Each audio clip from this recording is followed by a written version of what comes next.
Hello there, and welcome to the Construction Revolution podcast. My name is Stephen Rossi, and here on the show, we explore the latest trends, technologies, people, and organizations that are revolutionizing or disrupting the construction industry and are changing what the industry will look like tomorrow. Today, we welcome Itzik, the CEO and co-founder of 4M Analytics, a company revolutionizing subsurface mapping through AI and remote sensing technologies. Their mission is to make underground infrastructure visible and accessible to everyone, helping construction and infrastructure teams avoid costly delays, safety risks, and planning errors. Join us as we explore how 4M Analytics is harnessing the power of AI and utility locators to provide vast utility data in real time to all project stakeholders, driving smarter, faster, and more efficient construction.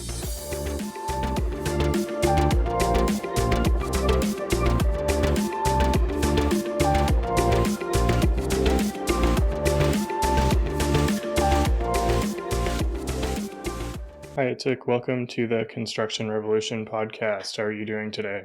Good to be here today, Stephen. Thanks for hosting me. Happy to be here. That's great. Yeah, I'm excited to learn more about you and about 4M Analytics and your journey into construction. So why don't we get started with that, and you can tell me how you founded 4M Analytics and what inspired the idea for the company. Absolutely. Yes. If I would take one word that describes mine and 4M's journey is serendipitous. I think everything I did in my life led me to the opportunity in front of me, and I'm grateful for it. I came to the US 3 years ago. I served 10 years in the military, special forces, trained to deal with explosives, and I just wanted to do something good back with my expertise, back to humanity. So I took my expertise being part of the squad and thought I'm going to apply the expertise to the civil domain, humanitarian aid, and help post-conflict regions to remove explosive remnants of war. That's how we started the company. I started the 4M Defense, which the name stands for. My other company, which to date it's the biggest company in that space in Israel. And my aim was to go global and go to those post conflict regions. Part of my journey of it's almost been 10, 11 years after I ended like the military service. I thought always to find better ways to dispatch people, to use applications, all kind of very sophisticated machinery like excavators with autonomous kits, prime movers that remote controlled, and all kind of attachments. And I realized that what I should really do is to build like a map that enables me to predict the locations of those buried hazards. And I did. I thought I'm going to take like I'm going to utilize sources and mostly imagery, and I'm going to try to superposition them in a comprehensive way to try to predict the past by the changes that occurs on the ability to go and do time lapsing with imagery. And that's what I did, and I got a really compelling success correlation between the system prediction to the actual mine location uncovered. And I said to my co-founder, both of us, construction guys, I'm going to build it on a tech manner. I'm going to have like a tech company. Do you want to join me? So what do we have to do with tech? We are two guys that know how to operate a really complex environment with excavators, wheel loaders, dumpers, and crashers, screeners, really complicated environment. What do we have to do with building a software? I said, we're gonna figure this out. I'm going to do it. If you want to join, join. If you don't, I'm gonna do it either way. So he joined, and I went to raise capital not before I realized that I need to have a white paper that really describes the innovation, and I got every possible no. So I did what every person who doesn't know has been doing back then before the OpenAI and the Gen AI. I went to Google and asked, what can I do with technology that could sit beneath the ground? And I found Jim Anspach. He's the godfather of a market called Subsurface Utility Engineering. It's a common practice.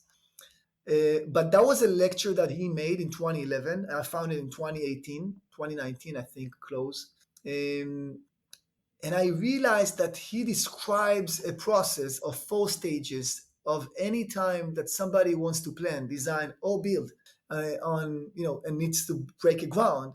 A 4 stages process that starts with records research. You need to reach out to submit tickets through the 811 system, and then reach out to the utility owners. If they're willing to share something, they're going to give you something that is incompatible. You're going to have many blueprints together, like set on a desk, and you have to do some kind of a manual amalgamation on your head, and you have to be a pre-qualified engineer to do so. And there is quality levels to each one of them, and then you have to send people to the field with surveying teams that needs to trace the on-surface features that indicates that something is buried, like valves, pedestals, hydrants, manholes, communication manholes, streetlight poles, and electric poles, and that was crazy to me. And then you have to send geophysical teams with ground penetration radars, magnetic sensors, to find the X and Y, and then vacuum excavation trucks. And then an engineer will come after you have the X, Y, and Z, and will recommend what's the best cost-effective, less risky route for your new construction. I was amazed. No one centralized a database and an interface that could look like and feel like the Google Maps. And it struck me. I realized I'm about to build, about to discover the network of all networks that runs beneath the ground, and it's going to be some sort of Google Maps, but for the subsurface. I realized also that the many no's I got, some of the kindest ones gave me the why no, and one of them said to me, "You have to go and read the 5 thesis investability thesis, the 5 T's investability thesis." And I went and I read, and it's like speaks about like the TAM, what's the size of the problem you want to solve, what's the technology you have, why you and the team equipped and related to that problem space, and you have advantage and experience to do so. Why now? The timing. Show me a traction of somebody who's using it or willing to use it when it's going to be once it's going to be ready, and then show me the 10x factor. And I said, it's going to be Google Maps. We're going to go to pre-construction. We're going to give data for the early planning phases within linear construction for any project engineers and any professional service provider that needs to be educated before he design, plan, bid, estimate, coordinate in some sorts, and eventually execute and maintenance and maintain those corridors. And I realized that this is going to be like a really, really significant, impactful product.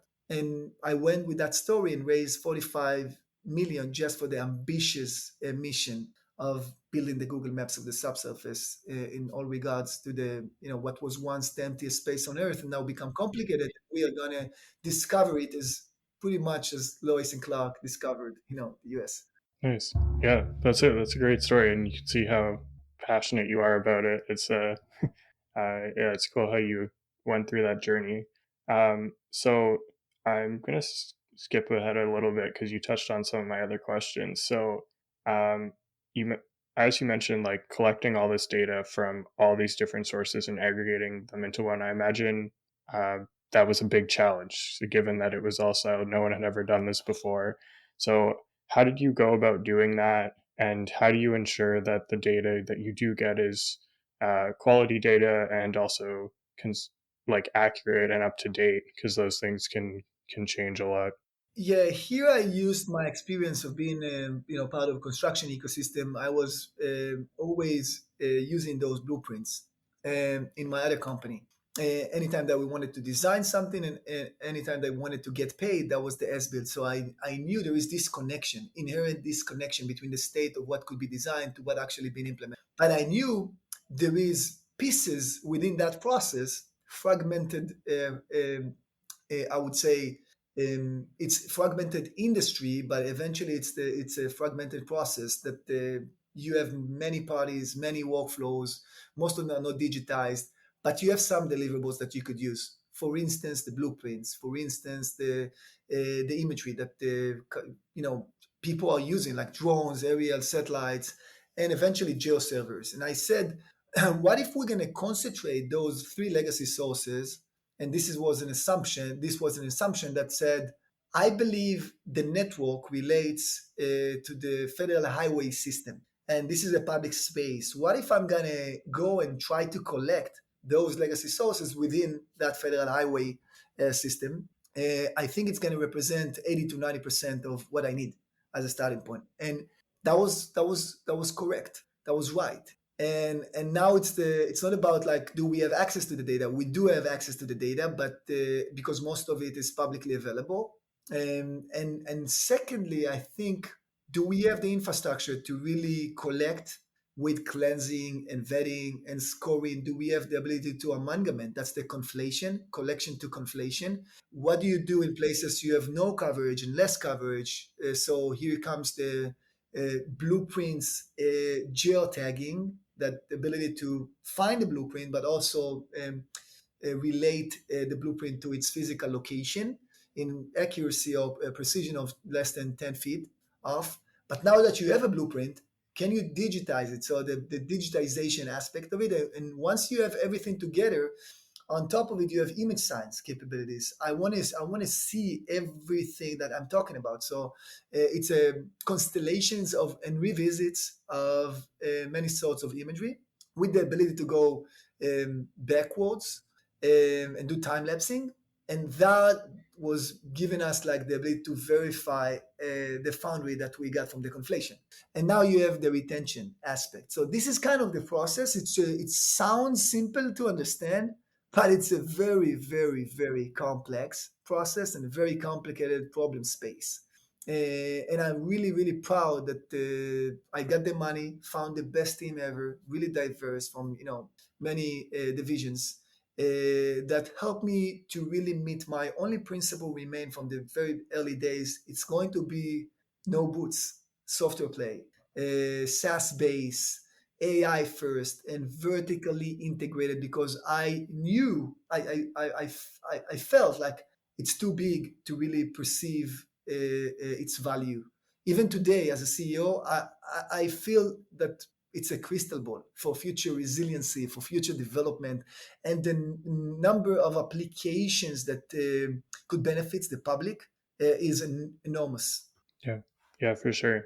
And so to build off that, like you mentioned, like the whole thing is kind of to give people access to this data, and there's so many. I can imagine so many companies and so many different stakeholders in those companies that would be interested in this. So, what is sort of your main target market, and then also like who are the actual end users of 4M Analytics? Here is also part of the go-to-market strategy that we have. It's strategy now, but the beginning of it, we said, okay, we are building data that used to be created by sending people to the field with sensors. Now it's a software. I need to convince people to use, a digital deliverable that is ready to use versus to send somebody to the field. And you're talking about like a really risky environment. People doesn't want to use something that could risky teams and people. So I said, I'm not going to talk about accuracy. I'm going to try to get to a good enough metric. And to me, good enough was really challenging, because if you're talking with Jim Mansbach about good enough early days, he was kind of saying to me, there's nothing close to good enough in our industry. It needs to be very precise, very accurate. But I said to him, I challenged him. I said to him, Jim, that was right only if you have substance to use. If you don't have substance, it's only an argument without the ability to determine. I want to be the substance. If I'm going to convince people that there is a good enough that you could use in places there is no any availability or accessibility to data, and you're going to use it to do the feasibility studies, the early planning, the bidding, the estimating, and it's going to be good enough for that use case, I think it's going to impact the value chain, also the design and construction, and also the post-construction, because it's going to help you and give you more time before construction starts and before the kickoff. And once the construction is kicked, I think the monster needs to be fed. So you're playing like a different game. You're bleeding money every day that there is like a delay in the schedule. So I said, I'm going to go to engineers and test the hypothesis around good enough. And it's going to be early planning phase, early engineering phase, I would say. And so we did. We got like it's not good, it's not good, it's crappy, it's this and that. And we used that feedback to really reiterate to get to the good enough and also to define what is good enough means. That also was a challenge at the beginning because you have no substance and no standard. And then, based on the feedback we got and the customers that trusted us, we thought now it's the time to go to the owner. So it's the designer and builder. Now we should go to the speak with the owner. And so we did, and we said like the owner of the public domain, the right of way, is the DOT. It's also like the MTAs in metropolises and in like big counties, and then munis. And so I said it's going to be transportation. That's the space, and we're going to start with DOTs. And we're going to help DOTs first, to decide to do the feasibility, the NEPA study. I think we're going to help them to bid. We're going to help them with like more precise procurement of professional services, and we're going to be the system of records, connecting between the state of what could be designed to what actually been implemented. We're going to give them a portfolio outlook. So we've built upon the data products of route planning, conflict metrics, transportation planning, and we have a backlog of products that we could build to that space. And now we have the designer, the builder, and the owner.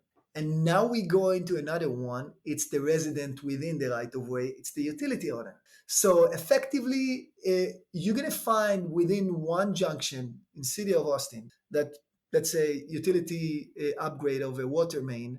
It's going to be owned by city of Austin. The funding partner is going to be Travis County, where I live. You're going to have Texas DOT as the oversight agency. They're going to speak with 20 Stentex, AECOM, Jacobs for the design phase, and they're going to hire 10 to 20 subcontractors, designators, locators, excavators, operators, etc.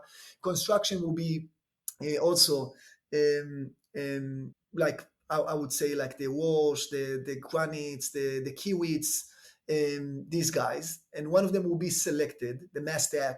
One of them will be selected for the construction phase, implementation phase, and then they're going to hire a few 10 to 20 or more subcontractors, and they're going to have to speak with 30 plus utility owners in that junction.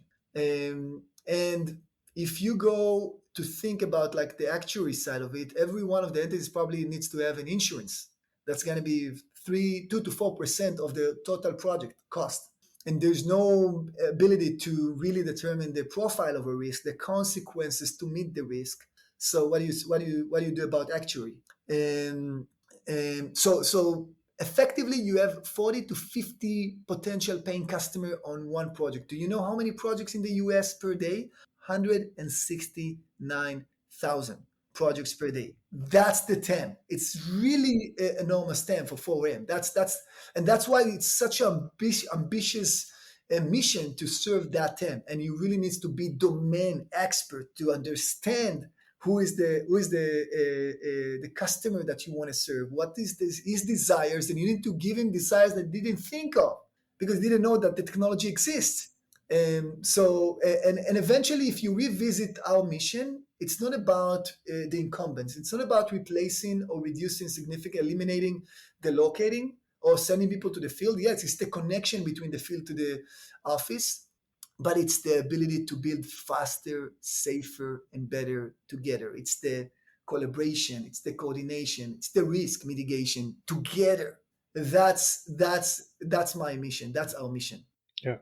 Yeah, that's a great mission. I mean, that's very similar to what we do at Geotech. Like our mission is pretty similar as well. And I think the way you broke it down, sort of everyone involved in a project like that is super, super interesting. So can you share a success story from a construction project or company that you're working with and how they used it? Yeah, definitely. So I think we have many, but and every one of them is like, or most of them is in our website with testimonials from the customer itself. But if I will pick one, it's going to be Mastec, and I'm picking Mastec because it's like underground in electrical cables. Like it's the key for resilience in water disaster and ensuring customers really enjoy reliable service. In 2024, when we started the conversations with Mestec and they trusted us to give us like a chance, we enabled Mastec to serve their customers. And we did 90 projects in 2 months compared to 9 months that they used to spend to do 80 projects in 2023. And I'm not talking about just kind of what we shaved in terms of the money. If you ask me what's the most meaningful factor in construction, it's the time, because you have all kind of avenues to meet the schedule, even with a greater budgets. Like that's why you have the change orders, for instance. You want to use that to really pace and meet the schedule, because at the end of the day, the public needs to get more, safe roads to use, and like drinking water to use, and sewer systems, and broadband to use, like fast internet. And we here, all of us, to secure the continuity and resiliency. And what I liked about the process is not just the money, it's about the ROI around the time, around the permitting processes that they have. And 4M could be a really strong avenues in taking. So if I'm giving you, for instance, you need to cross private property. You need to understand like what is the infrastructure that you're going to deal with outside the right of way. This tends to be the one that needs to get an easement. But to get an easement, you need to understand like who is the property owner, and if it's commercial, it's going to take you to from 1 month or a few weeks to many months, because you have to meet every one of the owners of a building to get his signature, to get the easement. So if I'm giving you the names, if I'm giving you the platform to really reach out to them and get the easement instead of going to many other systems to do the easement, I'm saving you much of not just the time, but also frustration. But at the end of the day, it's the time that I like to talk about. So that's what we did to Mastec, and they started the permitting early. They got the permit in hand, and they were ready earlier than ever before. And that's why they gave us the trust, and that's why they're delightful customer today. Yeah. Yeah, that's a great story. I mean, time is in construction is everything, right? Especially like even before the project, but during as well. Like, and like you said, at the end of the day, we just want everyone to be able to use what we're building as soon as possible, right? Yeah, yeah, exactly. So you touched on this a little bit earlier. Often, and like using AI and being sort of an AI first company, especially in construction where and utility work, where a lot of this has been traditionally a lot manual, and very hands on, and so like time consuming. How does implementing 4M and that? How do you see those people's jobs sort of evolving? By using that as opposed to just strictly being replaced. Yeah, I think if you're talking about construction, a customer told me yesterday that they bucket the use of AI in three pillars. The first one is the back office productivity in the back office. The second one is the good enough capabilities that could drive percentage of the workflow that they have, and the point solution or any precision that they could use using AI. I would put 4M in bucket 2 and 3, because I think the good enough approach is like enables you to really pace the processes, and 3, it's like the precision that you get, and it's a precision based upon crowd wisdom, because we see the network, and once you see the network and you see like the features on that network, you see everything. You could really determine the profile of a risk and the consequences to that risk, and what it's going to impact in your schedule and forecast, and and at the end of the day, they like the ability to see really the impact to safety and profitability even. I think AI, it's a really tremendous opportunity for those three buckets, but it also poses risks if you're not putting them and or able to determine which technology refers to good enough, high precision, or productivity play on in the back office. I think AI is going to be in construction very, very significant, and I see like the receptiveness of customers, AEC customers and public sector customers that put like set the objectives for 25, 26 and on using AI capabilities in a really a good manner. But we need to also understand that AI relays on data, and it poses risks if it's taking you to hallucinations, and you can't really design a bridge by AI applications. It's something that there's like a threshold that it's going to be very tough to meet because of the safety and stability of that bridge. I don't see anybody, take AI engine and uses that to determine the stability and strength of that specific bridge. I don't see it happens in the next couple of years because of that risk. But if you really referring to the good enough area, I think there is much to accomplish there that could pace everything, including the materials, including procurement, including professional services, and including like really giving this the starting point for people that really is going to impact the value chain ahead of them. So I think a 2036 in construction supposed to be the year that you go from 12 trillion to somewhere to 23, 24 trillion. And you're gonna miss 52% of the engineering workforce that you have today. Think about it. It's crazy, crazy. And I think AI, more than anything, is going to help to solve the capacity challenge in front of us. I don't see AI threatening on any human, only the ones that are not really using it.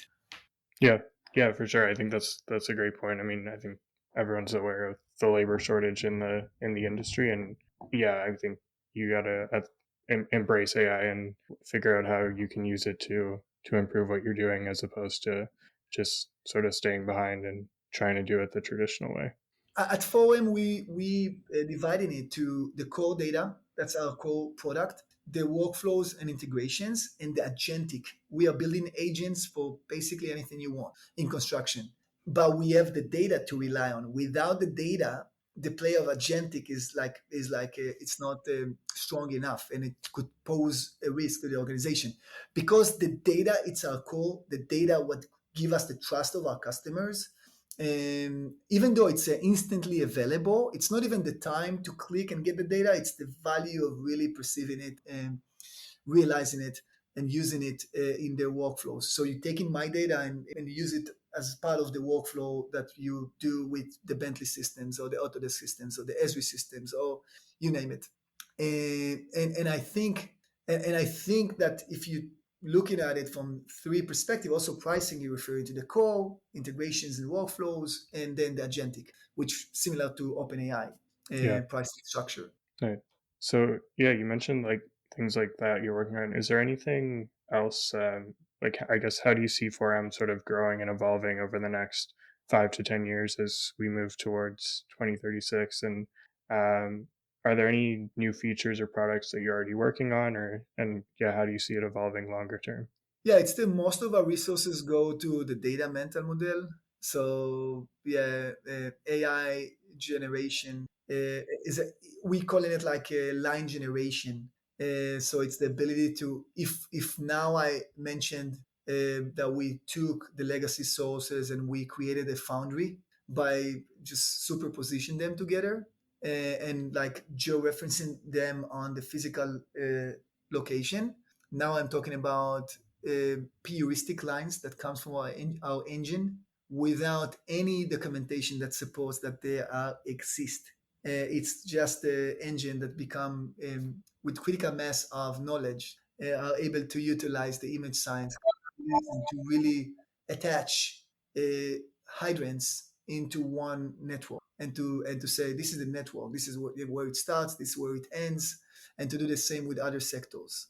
So AI line generation definitely is one of them. The route concept planning and route planning and transportation planning is another avenue. The utility insights, it's really many insights that in the portfolio outlook that they're giving you, like to see like think about like a DOT that has 7,000 projects in the next 10 years. Now all of them is readily available, and he could cross and check and verify and could run LLMs on it in any aspect he wants. He could see like there is the same project with the same budget, but there is no connection to the same risk profile. So how come you have the same budget? You get to decide what's the most probable to be on time, less complex. It's like, think about it like on a spicy meter standpoint. We're giving you like the level of complexity you're gonna have to deal with, and now the ability to really mitigate it and not really transfer the risk to somebody else, like construction tends to be. Yeah, I think it's really and you know the beauty of it, and I assume like 90% of the upcoming products that we're gonna build upon the data is going to be designed with and through the engagement that we have with our customers. So it's really exciting times to anybody that has that kind of a pace and that kind of a moat. I like to say that for them, it's the plumbers that comes with the water. Yeah. Yeah, that's a good analogy. And I mean that's the best way to evolve, right? It's listening to what your customers are looking for and working through them. So as we sort of wrap up here, if anyone is interested in learning more and getting started with forum analytics, where should they go, and what does that initial process look like? So I'm really approachable. I like to learn and speak with people. So anybody who wants to brainstorm, wants to talk about his challenges, wants to know more about us, please reach out to me through LinkedIn, through my email. It's itzik at 4am-a.com. And I'd be happy to talk with anybody within that space that I could help to, or he could really educate me more. I really like to learn from people.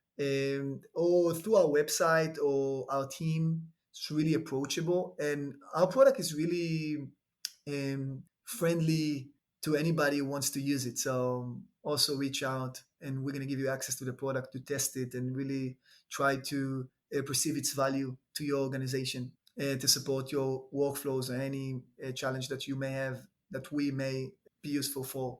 Perfect. All right. Well, thank you so much again for your time and your insights. And I'm excited to see how Forum continues to evolve. Thank you. Thanks for having me.